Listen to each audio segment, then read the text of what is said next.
Hello, everyone. Thank you so much for joining me virtually today. My name is Caitlin. I'm with Placer County Office of Education, part of our tobacco use prevention education team, the 2B team that we like to call it. And today I'm here to talk to you a little bit about e-cigarettes and vaping, kind of a guide to the youth vaping epidemic for educators and parents. A lot of the information is the same, so I've kind of put it all together. And it's also helpful, I think, for, educators and parents to get to hear what each other are hearing, education-wise around vaping. So I'm going to go ahead and get started with you all. What I like to do is start out with, kind of what vape devices are, what they look like, so we all have a good general understanding before we move through, kind of level the playing field before we get the ball rolling. So here's to start. Excuse me. Let me go ahead. Alrighty. So what are e-cigarettes? Even though all e-cigarettes and vapes don't use the same, and just an FYI, I use e-cigarettes, vaping, juuling kind of synonymously here because they do all mean the same thing. So what are e-cigarettes? Even though they don't look the same, like I said, they all have the same basic components. Now that starts with a battery. As you can see here, will look different shapes and sizes, but it's typically a lithium battery like what you have in your phone or external chargers, things of that nature. Then there's an atomizer or a coil. That is what gets super, super hot inside of the device. Then we have this absorbent material. It's oftentimes cotton. What that holds on to are different vape liquids, e-juices, the different types of chemicals that go in there, like nicotine, propylene glycol, things of that nature. That's what holds all of the matter of what we call a vape. So with that, when you actually use a vape and you're pulling on that vape device there, or that e-cigarette, you're actually pulling this absorbent, from the absorbent material, the nicotine, things like that, which actually shoot through the atomizer coil, heats it up super hot to where you get this nicotine aerosol, as you see here. So that's what we're seeing is these big clouds. They have to heat up really hot to actually become that vapor or aerosol. So with that, there's different types of e-juices, liquids, pods that go into different e-cigarettes. What we have here on the left, which you can see with my mouse, is these are called pods. That goes into the famous, what we know of as Juul. They pop right in there when you've completed or used all of the vaping liquid, e-juice in that pod. You pull that pod out and you can throw it away, and you continue to use the rest of the e-cigarette, which has the battery, coil, things like that. Now, what you see here on the right are e-juices, e-liquids. Those are for e-cigarettes that look more like what we call a tanker mod, which I'll show you in just a little bit. But those are actually going into devices that you fill yourself. So you can control the flavors, you can control the different nicotine levels, and I'll go into more of that a little bit later. Alrighty, so wanting to start here. Why the e-cigarette? What's the history on this? I like us to know so we understand kind of where it came from. So the e-cigarette was invented in 2003 by a scientist with the intent for it truly to be a cessation or a quitting device. It was originally meant for and marketed towards adults who were already smokers who were looking to quit. So what it was they would take this vape, this e-cigarette, use it, and they could actually wean off of the nicotine to actually quit completely. But what we're seeing now is that's not the case any longer. People are either jumping on it, while they're dual using with cigarettes, or they're starting for the first time nicotine being an e-cigarette, which is a little bit scary because the potency can be a lot higher. Now, some people do use it to wean off, but I don't believe it's the main usage anymore. So with that, e-cigarette use is likely to be significantly less harmful for adults than smoking regular cigarettes. E-cigarettes do not contain or burn tobacco, but the health effects of long-term use are not known. And that came out from the American Cancer Society in 2018, when vapes had already been on the market for about 15 years. So knowing that, even though they've been around for what feels like a long time, we still don't know enough about them. And with that, which I'll touch on later, is they aren't FDA regulated at this time. So we don't know a lot of what's going into them, only what they're providing to us as these different companies. With that, I want to show you a little bit of an infographic on e-cigarettes and vapes, the different ones that are out there. There's a lot here you'll see on this page. Unfortunately, this isn't all of them. This is a pretty common rundown of the different types though. So For example, you're going to see on our far right of the main graphic a disposable e-cigarette. That's how they started looking like cigarettes. You know, they're meant for smokers. You can kind of see that here if you follow my mouse on these thinner devices, these as well over here. With that, you know, kind of came in the different large size tank devices. That's those tanks and mods I was mentioning that have their own e-juice. Those are usually bigger, about the size of your hand. You can hold it. You'll see it here is this device as well. Those are typically more expensive, more for an experienced vapor. You see a lot of adults using these tank devices and mods. We don't see a ton of youth using them. However, they still are out there. Oftentimes they're getting them from, maybe stealing them from adults, or have an older sibling, or they just have some type of connection that can get them in touch with a bigger, more potent, more expensive device. Now with the rechargeable e-cigarette, we see right here with my mouse, that is what are most of the youth are using right now, the most accessible type things. With that, that's where we have like our Juuls, a Soren pod they can plug in. They have these different pods that go in and out, and they're rechargeable. So all you have to do is just continue buying nicotine pods. There are devices that look like these rechargeable e-cigarettes, like Juuls, that are actually disposable devices. I have one right here, this bright orange puff bar. That's actually a disposable e-cigarette that looks like a rechargeable e-cigarette. They're honestly pretty hot on the market right now. They have a bunch of flavors and you can just throw them away when you're done. You know, they are cheaper than Juuls. Over, you know, per device, they're about $10 each. So we are starting to see those pop up a little bit more, unfortunately. So e-cigarettes and vapes, kind of our stealthy version here, which we like to share with you. I don't believe all youth are using these, but these are out there. I use this information to really show you that I believe that this industry and these companies are definitely targeting our youth, our teens, our middle schoolers, because I believe that if you're an adult and it's legal for you to use it, you really don't need to be hiding it as hard as these are. So here we have kind of a medical inhaler style. It's actually a vape, unfortunately. There are watches here. So if you're starting to see watches that you didn't buy your youth, or if you're an educator and you're seeing these new smartwatches here, maybe kind of keep an eye. But if you didn't buy a smartwatch for your child, it's probably not a smartwatch. So just kind of keep an eye on that kind of stuff there. Also, when it comes to other devices here, there's hoodies. They can run from anywhere $30 to $50 online that actually serve as vape devices, as you can see with the drawstrings.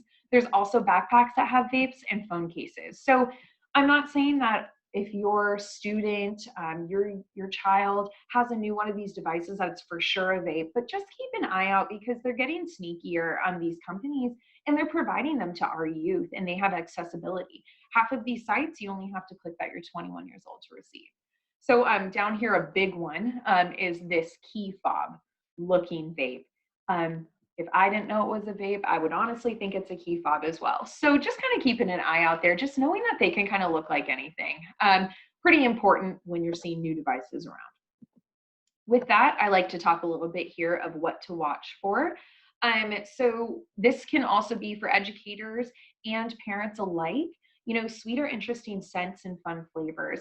You know, a lot of times it can smell like you're walking into the middle of a Bath and Body Works, but it probably isn't that in a bathroom or in the classroom or a bedroom. So just kind of keeping an eye on, oh man, is there a whole whoosh of these different perfumes, lotions that I'm starting to smell? Just keep an eye out to what that could actually be.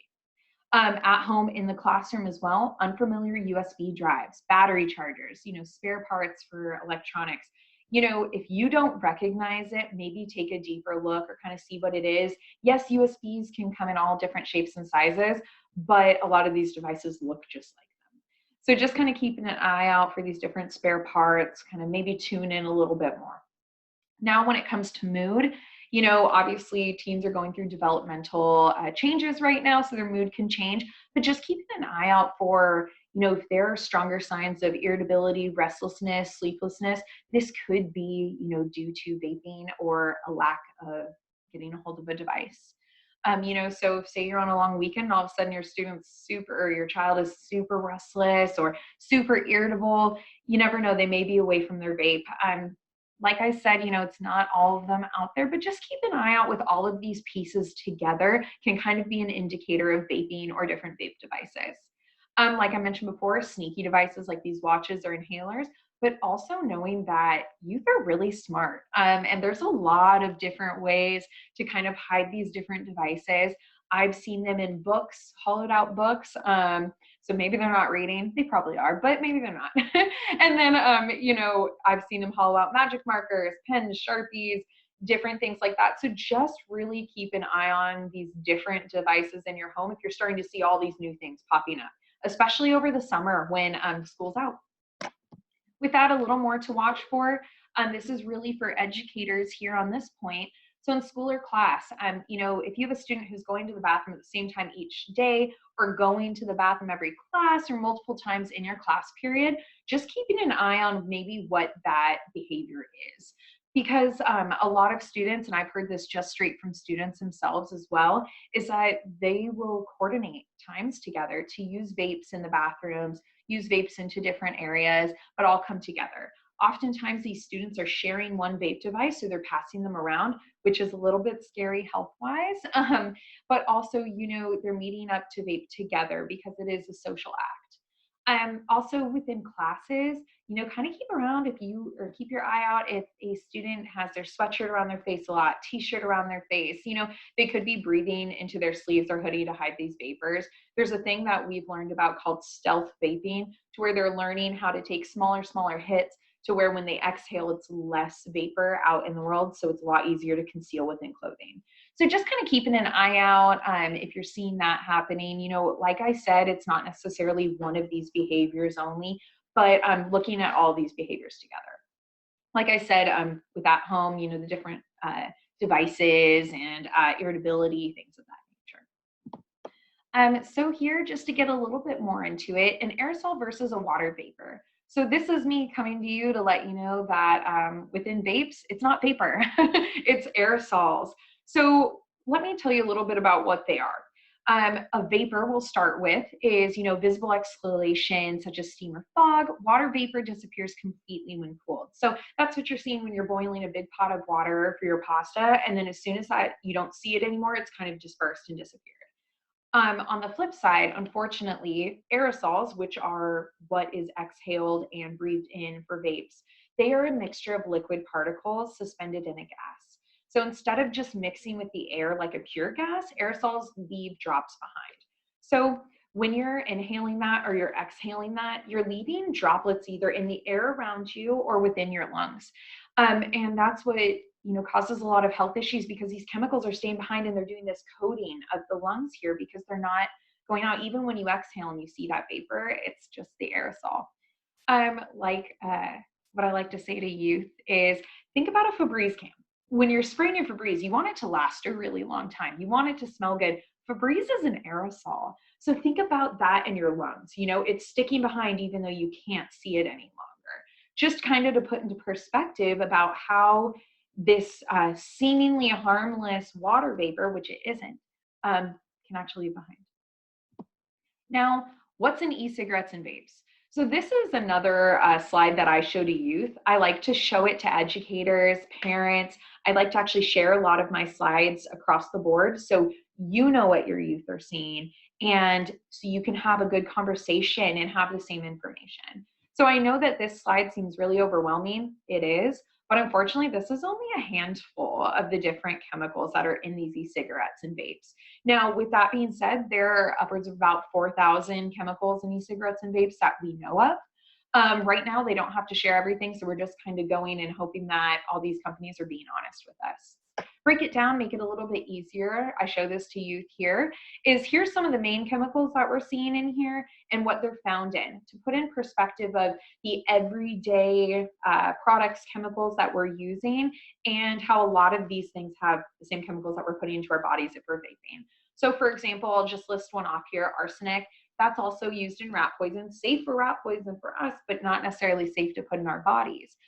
So over time, that can cause that tingling in hands and feet, For example, lead, that's also an X-ray shielding. We know lead is bad. So just kind of looking at this, I think this helps students a lot with connecting to what these chemicals are. Instead of seeing just a big old list, we can kind of go, man, I know that I shouldn't be ingesting rat poison or the chemicals that are in that, and so on and so forth. So just a little more breakdown of what's in these e-juice, vape juice, and pods. I'll tell you the little bit of difference between e-juice, vape juice, and pods. So here, e-juice and vape juice is what goes in these small bottles, as you can see with my mouse here. That's what we see in our tanks and mods that you can put in yourself. There's nicotine still in there, all these different chemicals that we know are bad. Then with pods, that's these down here, as you can see, that goes into most of our rechargeable e-cigarettes and vape devices. What I like to touch on with this list, which I think is really important as the difference between e-juice and pods, is that e-juice has same old nicotine that we're used to seeing in cigarettes, and then these pods have nicotine salts. That is something that's been discovered, in the last few years with vape products. Nicotine salts are highly potent and have very high nicotine content. They're a lot stronger than what we're seeing in cigarettes and in traditional, tanks and mods. Because they're a little bit stronger, you have to use different chemicals to cut that down to actually make it usable. So for example, benzoic acid, you see here, it allows for a smoother hit of these nicotine salts. So we're just adding more and more chemicals to make this usable. With that, I want to dive just a little bit deeper. Nicotine is a prominent chemical in e-cigarettes. It targets the part of the brain which controls attention, learning, memory, and mood, especially with youth. Because our brains aren't fully developed until at least age 25, your brain is constantly trying to work hard and grow. And then if you're, adding nicotine and all of these chemicals, it's affecting these different parts of the brain and stunting development. So nicotine and other chemicals change the way that synapses are formed, harming and slowing development of the brain. These synapses, as you can kind of see here, they're messengers. They shoot signals around your brain to tell you what to do. And then when you're harming these and slowing down this development, over time, this is going to cause, attention, learning, memory, mood disadvantages, unfortunately. Now, one more thing with nicotine. So we know with traditional cigarettes that each cigarette is about 1 milligram of nicotine. We know that there's about 20 cigarettes in each pack. So that's about 20 milligrams per pack. Now, Juul has just been exposed over the past few months that each pod actually contains the same amount of nicotine as 2 packs of cigarettes. They contain roughly, in a Juul specifically, around 41 cigarettes worth of nicotine. Now that's really scary, especially because with unlike traditional cigarettes where you can kind of track how much you're using. You can track how many packs you're going through a day, a week. You can track how many cigarettes because they're physical and they leave. Now, unfortunately, with Juul pods, you're just taking hits, different ones, big ones, small ones. So we don't know when it comes to vaping and e-cigarettes how much nicotine is in a single session or how much they're going through at a time, which makes it a lot harder with cessation because we can't really connect with, exactly the amount. So we don't know how much to give when it comes to patches, things of that nature. Now, what happens when using? This is a slide that I also show to youth when I do my presentations. At the Placer County Office of Education, we believe that it's really important to be honest and transparent, especially because we know how smart our youth are. So for right here with nicotine, it provides a buzz. Let's be honest, that's what it does. It relaxes you, it can de-stress, and that's all because it's actually stimulating the release of an excess of dopamine. So what dopamine is it's what we call the feel-good chemical. It's got this drive for reward. So when you're taking that hit and the nicotine hits your brain, you get this burst of dopamine, more so than you would if your brain is just creating it on your own. So with that, dopamine is associated with memory, which means that it knows exactly what you were doing when you had that release of dopamine. Which that can be great when you're spending time with your friends and you're having a fun time, you're laughing or you're eating your favorite type of ice cream. Your brain knows, man, those are the things that make me happy. But on the flip side, what's really scary is it remembers that you were vaping when you got that hit of dopamine. And this is what I tell you is a really slippery slope into addiction. So this is a way that we kind of connect with them to let them know that it's this easy, because anyone and everyone can get addicted. It doesn't matter, who you are. It happens to do with chemicals and this dopamine release and overload. So who's vaping? With that, it's kind of everyone, to be honest with you. These historical stereotypes of stoners or smokers don't apply, especially to this generation, and especially when it comes to e-cigarettes and vapes. Now we're seeing, your straight A students vaping. We're seeing your athletes vaping. A little throwback here to freaks and geeks. We're kind of seeing it all here across the board. Vaping and e-cigarettes don't discriminate. So it's anyone using it, especially with youth who are stressed. Now, why are they vaping? We do know some obvious reasons a little bit, like when it comes to adolescent development, it's a risk-taking stage in life. They're individuating and rebelling. We talk to them about risk-taking and how it is good to take risks, but healthy risks. And we talk about how we can determine between healthy and unhealthy risks, especially when it comes to coping mechanisms. We really urge them not to be taking risks that affect their mental, state and their brain, especially at this time in life. Now, one that I do think as adults we have a hard time remembering is they're vaping a lot of times due to stress and different expectations that they have. Academic and school stressors are huge. I ask this question every time I do a school presentation about why are you vaping? Why are the youth vaping? And I always hear that they're too stressed out. And let's be real, they are, especially growing up in this time of technology and social media. This is a really hard time to be a teen. So we also see it with extracurriculars like sports, arts, drama, all these different things. Family and home life can be huge, sources of stressors and expectations, and peer pressures, which kind of leads into me with social media pressures.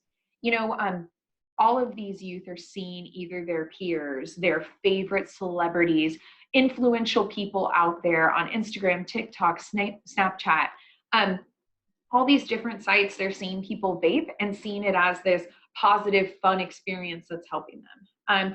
Social media really portrays unrealistic goals and standards for you.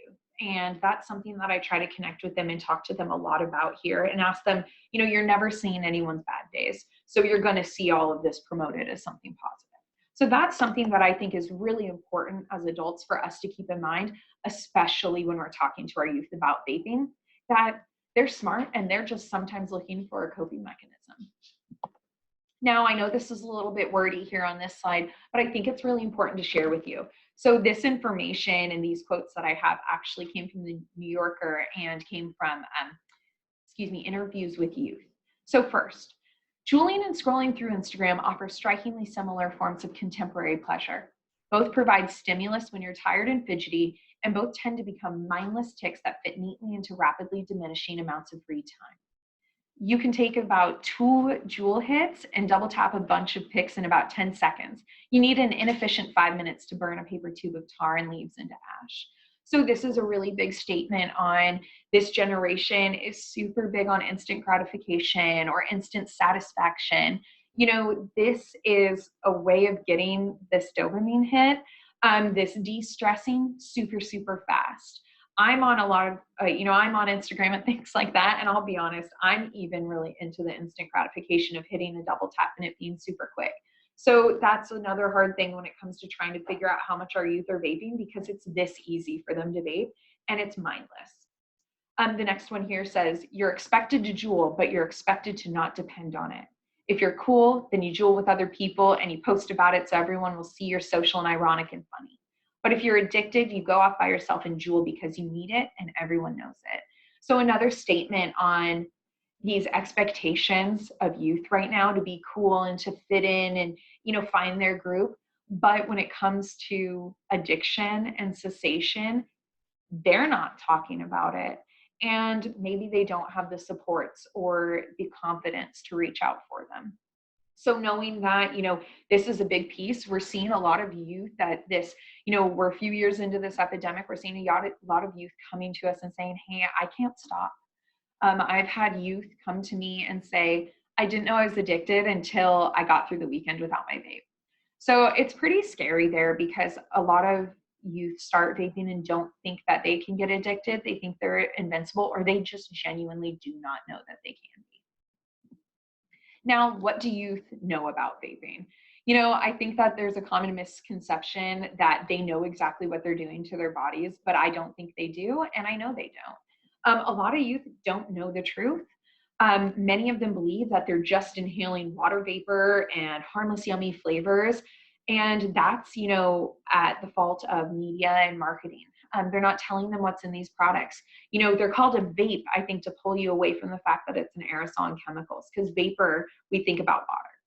So most of them don't know what's in it. This infographic here, as you can see, this study was done in 2016, just talking about the reactions. Yes, it's been a few years since this came out, but I'm seeing very similar findings when I actually go in person and present to youth, because I ask them what are in these products.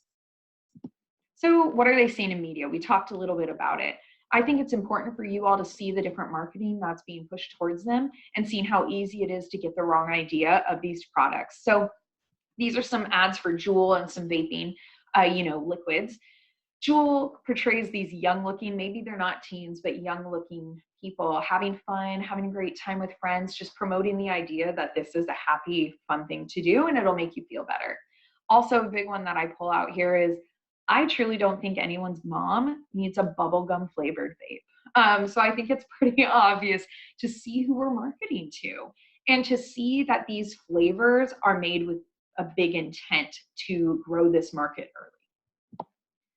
Now, this is a quote from a tobacco executive in the 80s. I know it's been a long time, but I believe that tobacco executives and this industry has not changed one bit. They've just gotten better at not stating their intent out loud. So today's teenager is tomorrow's potential regular customer, and the overwhelming majority of smokers first begin to smoke while they're still in their teens. I show this to youth to kind of give them an idea that, tobacco companies only care about their own gain and their own money here. Here's a fun one, just some flavors out there. A lot of people always get a kick through some of these flavors. I think some are a little bit funny, but this is just an idea to show you that there are so many out there. With that, on that note, the smaller vapes that use pods or disposable typically have a smaller, amount of options to choose from when it comes to, flavors. We see a lot of the big flavors. There's over 15,000 flavors for tanks, mods, and devices that you can fill yourself. So that's just something to keep in mind. Once again, another quote by an tobacco executive from 1978. I know it's a long time, but the base of our business is the high school student. So with that, I'd like to show you all and our youth these different vape brands that we have here. This one here is Juul. That's one of our most common at the moment, but I do see some things changing over time. Maybe we'll see more vape brands coming out. With that, they're all owned by Big Tobacco. I don't know if it's a shock for you, but boy, it was a shock for me to see that all of these companies are absolutely taking advantage. I think we knew, but to really see it in front of you that these vape companies who claim to be different are owned by the same tobacco companies that we've been fighting for years and years that we know are bad. I always say, we know cigarettes are bad. We know these companies don't have any interest but their own in heart. And to see that these, e-cigarettes and vaping companies are owned by the same, I like to make a big point of manipulation. They're really using you. They're not telling you the truth. So that's something big I try to get through to our youth. So what's happening now? Right now, I want to share this slide with you. It's not to scare you, but it's just to kind of put into reality what's going on, at least in the United States. So, the former FDA commissioner said that it's a current public health disaster and an addiction crisis. The US Surgeon General has said that youth vaping has reached an epidemic level. So these are people in really high up roles who have seen a lot, and they're coming forward and telling us that this is really bad. This isn't normal. So there's been almost 3,000 cases of lung illness and injury and 68 deaths nationwide as of May 19, 2020, which is today. Now, I do want to let you know that these numbers include THC vaping or marijuana vaping as well as nicotine vaping. So, it kind of everything. A lot of people are dual users. We don't talk a lot about marijuana vaping or THC vaping in our presentations, but that's more information that the Stanford Tobacco Toolkit can give you info on as well. So if you'd like a little more info there, please feel free to reach out and take a look at their site. So what's being done federally? So originally e-cigarettes were not considered a tobacco product. So that created a really big barrier in ways to regulate and different types of prevention and interventions out there in the US. Between 2008 and 2016, there was a huge back and forth with lawsuits between FDA and big tobacco on, what these devices are, what's in them, and how to regulate. But not until 2016 did the FDA actually finalize any legislature information around this being a tobacco product and the regularity. So up until 2016, nothing was regulated. And then at this point, new companies after 2016 have to be regulated. But if they were created before 2016, they actually have until 2021 to be fully regulated and FDA compliant. So that means that right now, they're not having to share everything that's in their products. I believe that we're going to get a lot more information once they have to be FDA regulated and all up to code. So that's just something to look out for. But for me, that's just another year for them to get our youth addicted, which is a little bit scary. Now, what's being done statewide? California did change, the age to purchase any tobacco product to 21 over the last few years. So, woohoo! And then in the works, there's a lot of different, bans, social host ordinances, different things that are trying to be put in use to kind of slow down our little bit of this epidemic here. So with that being said, what's being done locally? So within Placer County, and then across California, there are several cities and counties who have banned flavored products. Sacramento, Yolo County, San Francisco, Rockland and Auburn are the only cities in Placer County as of right now to have a tobacco density and zoning policy. So that means no new tobacco retailer within 1,000 feet of a school or existing tobacco retailer, trying to, make it less dense and less accessible and visible to our youth. Auburn's working on some comprehensive policies, and I do know that the police department and the high school are working on things together as well. Placer County is doing a comprehensive countywide policy because there's a lot of unincorporated area. We are a rural county. Now, what can you do? Don't panic.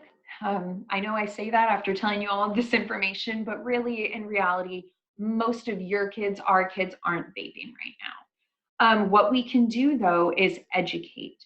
We want to educate early and often, students, parents, educators, all of the above, so we can all know what's going on.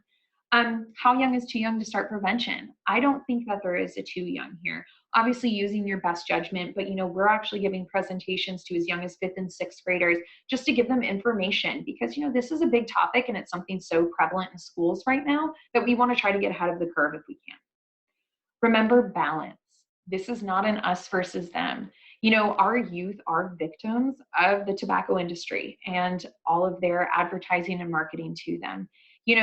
Right now it's a risk-taking and rebellious time. It's natural and they're under a lot of stress. So working with your student to combat the problem and epidemic together is important. They face a lot of stress and they're really smart. And so we need to, connect with them to figure out different coping mechanisms, strategies that they can use before having to turn to, artificial uses of dopamine or these unhealthy coping mechanisms. What else can we do? Protective factors. Those are things like school climate, engaging in learning, having different, caring adults, coaches, and mentors in a youth's life. Because of these protective factors, the more and more that we have in a youth's life, the more likely they are to go to those protective factors with these shoes, and the more likely they are to make healthy and responsible choices. We need to work on different wellness clubs and healthy campaigns and things like that to get more information out there and to kind of break down the stigma that everyone's vaping because not everyone is. Now, effective interventions, what we're doing at the Placer County Office of Education, we do, direct services. We come to schools and we do, prevention, intervention, all different types of presentations. We also are rolling out a activity called brief intervention, which is an alternative to suspension when a student is caught vaping. It's a series of one-on-one sessions to actually get to the root of the problem and discuss their vaping issues to see how we can help and actually, be effective in that intervention. Now, use your voice locally and at the state level. All we can do is come together and use the voices that we were given to, advocate for what we need in our communities and for the health and safety of our youth. So With that, I do provide a few quitting resources here. If you would like more, or you just want to connect on some of these, or you have more quitting resources, please feel free to reach out to me via email. You know, we're always learning together, and the only way that we can combat this is as a team. So with that being said, you know, there are different types of quitting resources. There's apps, there's texting, online resources that are a little bit more youth friendly, and there's more and more trying to be created all the time. So thank you so much for joining me today. I appreciate your time, and I can't wait to connect with some of you further on some of this information. So please feel free to reach out to me with what you're seeing, what you need, and what questions you might have. Our emails are here. You can either reach out to Ann Ashton or I. So please feel free. Alrighty, here are my references. I hope you all have a great day. I appreciate you joining me. Bye-bye.